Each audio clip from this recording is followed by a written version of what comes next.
Hello and welcome to this edition of Stateside with Bob Koczera. I'm your host, State Representative Bob Koczera from the north end of New Bedford in the town of Acushnet. And Stateside is all about informing you about what state programs and services and agencies do to impact our area, and also to talk about the issues that affect New Bedford and the greater New Bedford area in the South Coast region. So I'm very pleased to have with me as my guest on this edition of Stateside, Tom Davis. Tom is a longtime community figure in the greater New Bedford area, having served as the Industrial Park Executive Director and now associated with the Charlton Business School. So Tom, welcome to Stateside. Thank you, Bob. It's really nice to be on Stateside for the first time. Very good. And I thought maybe give you an opportunity to tell us a little bit about yourself in terms of your background, how you came to the region, some of the things that you've done, and then we can talk about some of the issues that I think are on the listeners' mind. It's certainly in the news these days. So, I mean, just starting out, I graduated University of Michigan with a history and business degree. Then I got an MBA from Northwestern, and my first job was with Standard Oil Company of New Jersey in 30 Rockefeller Plaza. Now it later changed the name to Exxon, but I worked most of my career for Exxon, and in addition to working in New York, I worked in New Jersey, Houston, Texas, Tokyo, Japan. Then came back to New York, but we. Wife and I bought some land for a summer house in South Dartmouth near the water, and we subsequently built a summer house. And then with our last kid going off to college, I kind of wanted to do something different, so I early retired from Exxon, and we moved to the summer house. But I still wanted to work. My wife still wanted to work too, so she got a job running Duvall's General Store in South Dartmouth, and I got a job as executive director of the Industrial Foundation. Now, the prime activity of the foundation at that time was the New Bedford Business Park. And in the 10 years before I came, the business park had not seen one sale. It was falling apart. In fact, first 2 weeks after I got here, I managed to meet individually one-on-one with each of the 18 companies in the park. Two of the three largest told me that they were seriously thinking of closing their plants in the park, and one wanted to build a new plant in New Jersey and the other new plant in South Carolina. So then that dawned on me. I bet, starting this new job, I just had a nice press conference to introduce in 3 or 4 months' time. The two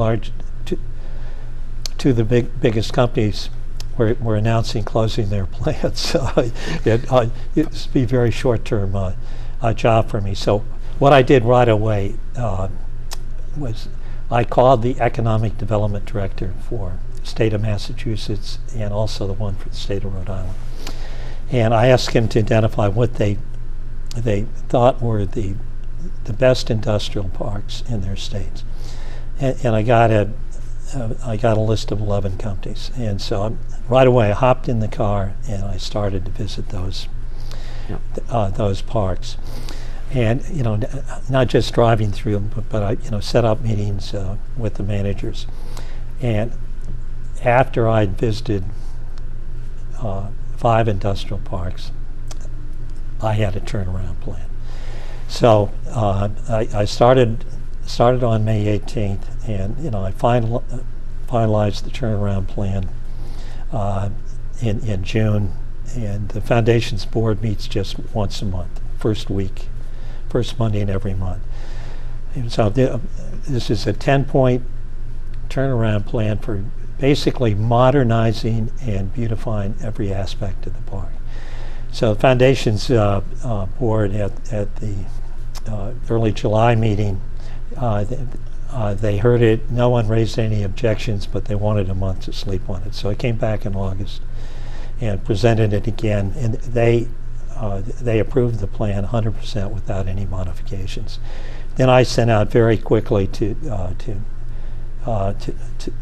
raise the money. Foundation did not. They had some money in the bank, but needed money from state, federal grants and earmarks. And I was successful in this. Took a number of years on a stage basis to raise the money to fund all of these improvements. So what were the results? So I retired last September, but at the time I retired, companies in the park had grown from 18 to 47. That's 18 companies to 47 companies. Jobs 1,500 to 4,500, 3,000 increase. In fact, currently, the New Bedford Business Park is the second largest industrial park in the state of Massachusetts in terms of jobs. I know when I was had my learner's permit, my dad took me out there to learn how to drive because they only worked certain shifts, and it was relatively easy. Now the maze of roads in there is really something, and it speaks to the efforts of the industrial park management team that you had in terms of developing additional parcels and getting it all infrastructured, and it's quite a facility, including a daycare facility and a second entrance. So a lot of achievements. A lot of achievements to be proud of. Some of the things I did was a major beautification program. So we went out for RFPs for conceptual designs. 4 companies submitted a proposal, and a company from Rhode Island ended up being the winner. But I had each of the 18 park companies review the 4 plans and vote on it. And all 18 wanted this one design. So new signage on New England stone walls, medium strips, trees and flowers. It changed the flowers 4 times a year. So just prettying up the park was a big step. But also when I came to the park, companies were experiencing 50 to 60 phone and data outages per year. The problem is the infrastructure for data and electricity was in these old copper conduits. So you get a rainstorm, even with no water in the conduit, but some moist, it would short out. Wow. So I put in fiber optic throughout the park, and I subsequently upgraded it after quite a few years of trying. I got Comcast to come into the park. Their fiber optic is 40 times faster than the initial, and then we developed wireless. Also established a park security patrol service, and I mean it goes on and on. But in the last 12 months, the park continues to grow and be very active. For example, heat transfer products. They manufacture energy efficient heating and cooling equipment. So they just bought a 72,000 square foot building for their headquarters and a distribution facility. NWT Trucking a few months ago, while I was still at the park, they purchased one of the 2 former Polaroid buildings for film coating. And the first floor had high ceilings, but the upper floors were like 6 feet high for the coating process, and totally inadequate for say a manufacturing distribution facility or even offices. So NWD Trucking, they knocked out all the upper floors, and they made a lot of beautification and other enhancements. So they moved into the building, not just for their own trucking operation, but they're offering a multi-user truck loading, unloading, temporary storage facility. So they made a significant investment to go and change the infrastructure, change the layout of the building itself. So the smallest part was just buying the building. So so you're right. Mm-hmm. And then just MDT Tours, which is a tourism company that had been headquartered in the greater Providence area. They see this area of New Bedford tremendous potential for tourism. So they just started construction of a new headquarters office building for them and a servicing facility for their luxury tour buses. Also, Sun Edison and Blue Wave Capital, just a couple of weeks ago, they completed construction of a 4.75 megawatt solar farm. It's one of the largest solar farms. Most of these companies that you're talking about are hiring locally as well. Yeah, that's a good question. So usually there's some incentives attached to moving into the park, and always made sure on the incentives that we had a provision that 50% of the workers that they hired had to come from New Bedford and the surrounding towns. In fact, I've done, every 2 years or so, I would do a so-called zip code survey. The park companies would give me number of workers by zip code. And the last one I did in the park, this is the entire park. By the way, the park's about 2/3 located in New Bedford, 1/3 Dartmouth. But 60% of the employees of the park companies 2 years ago resided in New Bedford. 22% in Dartmouth, 10% in Acushnet and Fairhaven, and I think it was just 8% other places. So I was going to say you're over 90% of the area being employed. Then another example of the impact, the census, so you get the census numbers every 10 years, but in the year 2000, if you take the census tract for northern New Bedford, which encompasses all of Ward 1 and the northern half of Ward 2. Year 2000, it was in the low income category, the higher part of the low income, but still low income. In the last census, it was right in the middle of the middle income. So that's good positive movement. In the park, I also had kind of a social objective. If a company just paid the minimum wage, and maybe they said they had health insurance, but it was a plan where the employees had to pay almost 100% of the premium, they didn't come to the park. So in every case, I tried to attract new companies, quality companies that paid a wage that was much higher than the average for New Bedford, and a company that had a first class fringe benefit policy. Also very important to me, I didn't want any company that would cause any environmental problems for the residential or a nuisance problem.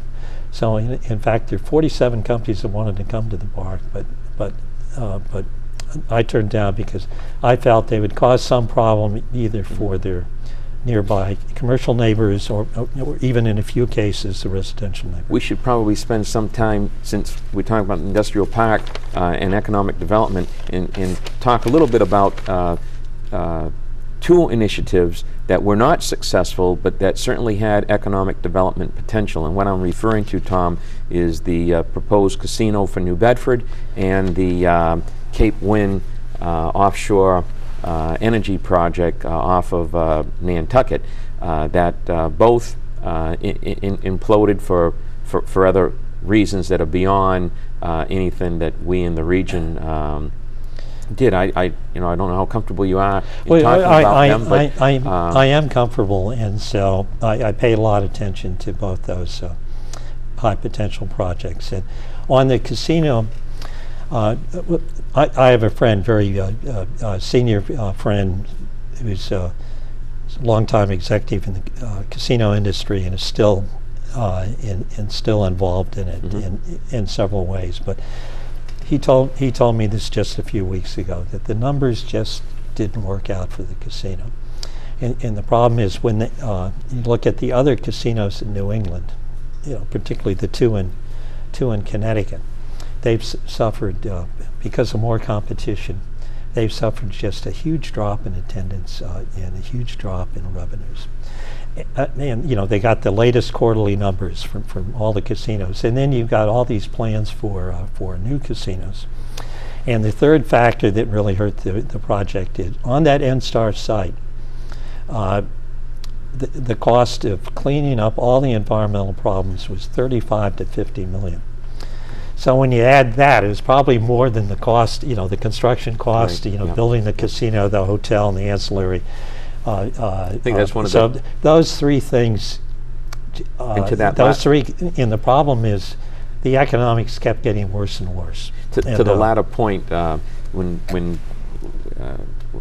the developers of the project withdrew, the House legislative delegation from New Bedford sent a letter to the Commissioner of Environmental Protection to ascertain what the status is of the cleanup of that site and who the responsible parties are. And certainly it's a disappointment because of the employment prospects, and also the fact that we're looking in the legislation to capture Massachusetts residents that were going out of state to gamble, and to the extent that we'll be able to do that, diminished a little bit, but I still think that in the end the Massachusetts casinos will be successful. In terms of Cape Wind, thoughts or comments well, I mean, on that proposal? What really killed Cape Wind was really only one reason, and that's the two Koch brothers. Now, one Koch brother, I think, is president of the largest privately owned energy company in North America. The other one is an owner of one of the largest privately owned industrial complexes. And in the last Forbes magazine poll of the richest individuals in North America, they were both estimated to have $42 billion in net assets, fourth and fifth richest. And one of the Koch brothers lives on the island of Nantucket and would have a clear view of the Cape wind farm. So their strategy was to kill it first by suing, and then finding and actually when all the suits came to decision, Cape Wind virtually won all the suits. But the Koch brothers, with this kind of 10-star legal staff, they found some way to appeal it. And N-Star, who was kind of forced into buying most of the output from Cape when they didn't want to acquire it because they felt their electricity costs were already among the highest, sixth highest of all the utility companies in the U.S. And the cost of offshore wind energy is more than double that from other sources. So they felt that would cause them to be less competitive, and they would just stop growing.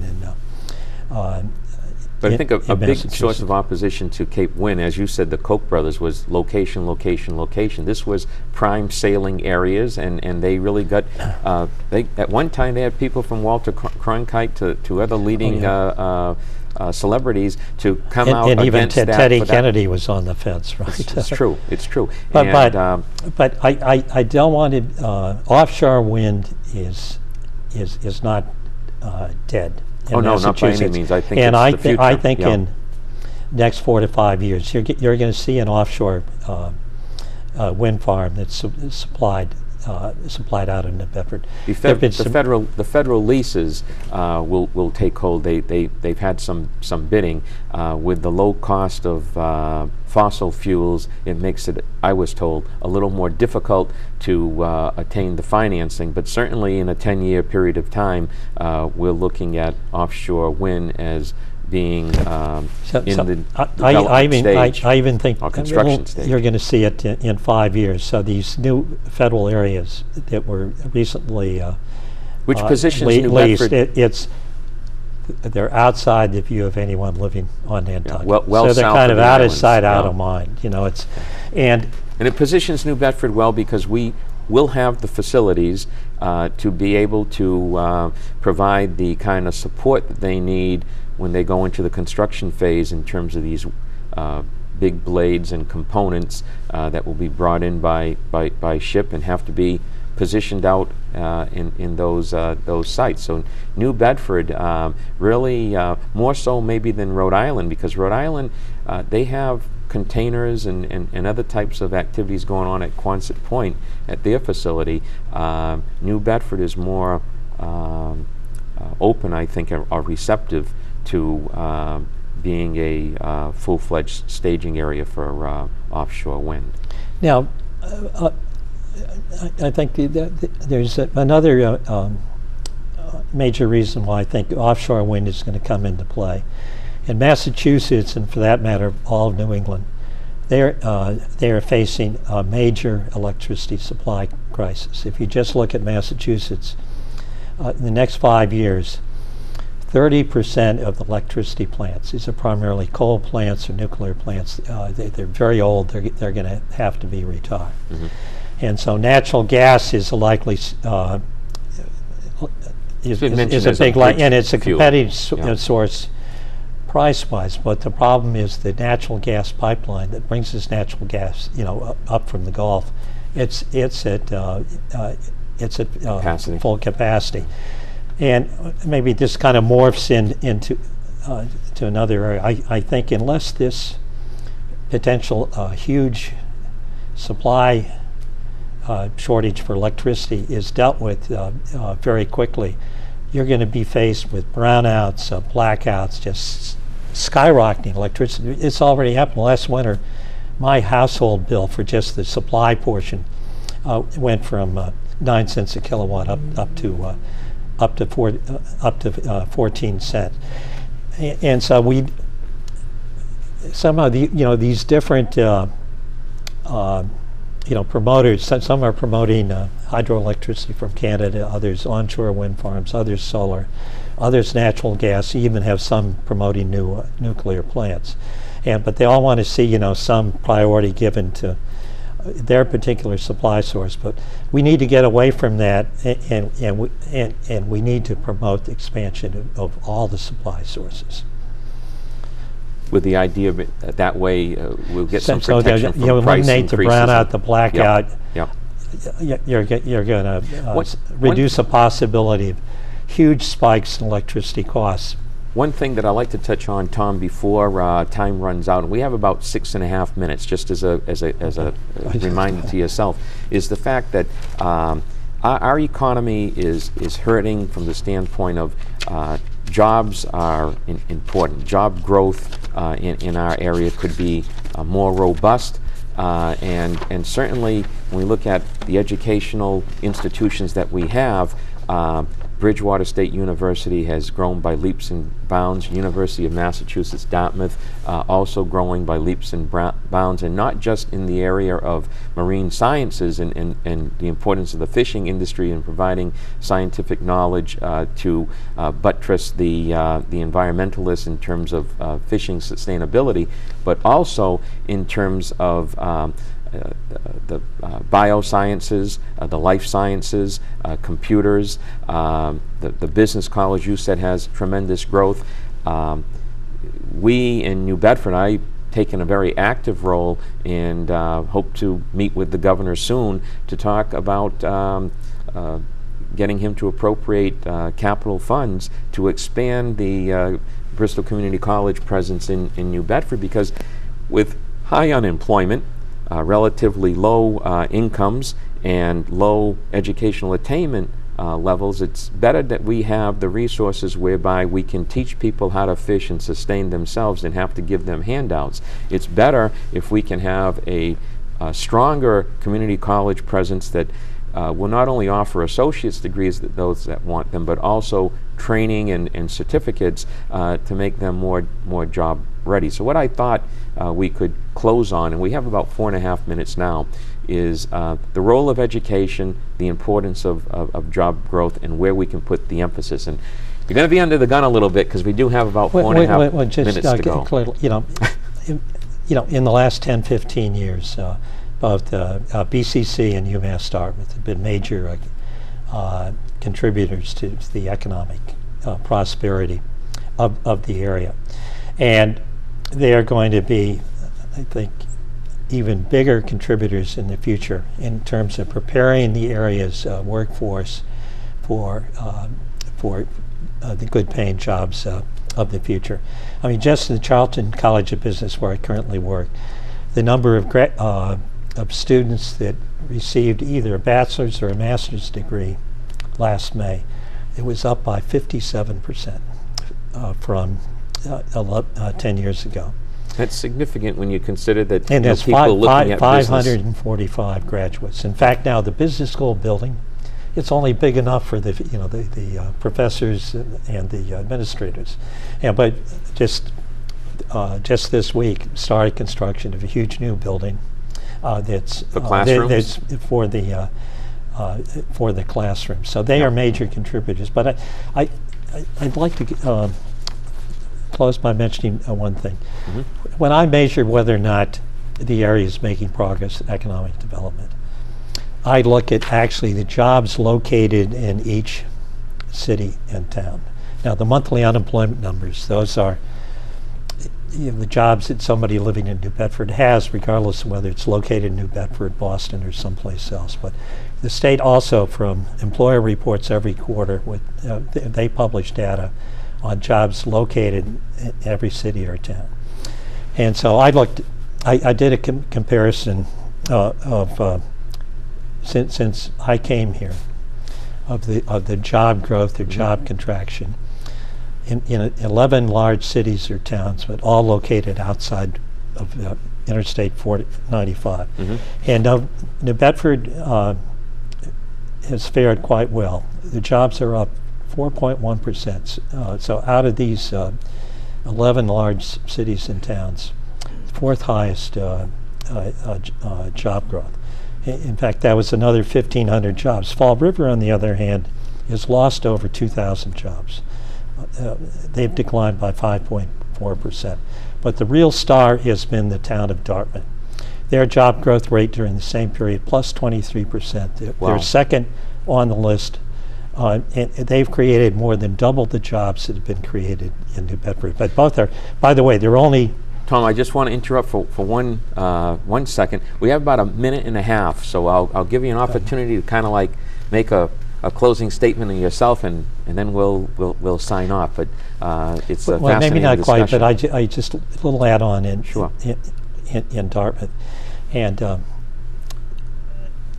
half the most of the job growth in Dartmouth it's come from growth in the more recently developed Dartmouth side of the park, but also health service jobs. In fact, half the growth is health service jobs. They're all very good And you good see paying that jobs. with the development that's taking place just on Fonts Corner Road itself. But within there's a lot of positive recent developments in New Bedford. Greater use of state waterfront and harbor usage, particularly for tourism, is just way up. Pope's Island Marina, they've grown by 80%. Wow. They're at capacity. I'm going to have to interrupt you because we have less than half a minute, but I want to thank you for coming on the program Stateside, and for informing us about the industrial park and job growth and issues pertaining to energy. We enjoyed having you on. I hope that you that are listening to the program have found this informative and interesting, and look forward to seeing you on the next edition of Stateside with Bob Koczera. Thank you. Thank you, Bob. And I think both New Bedford and Dartmouth have, and Acushnet and Fairhaven, they have a very bright future going forward. Very good.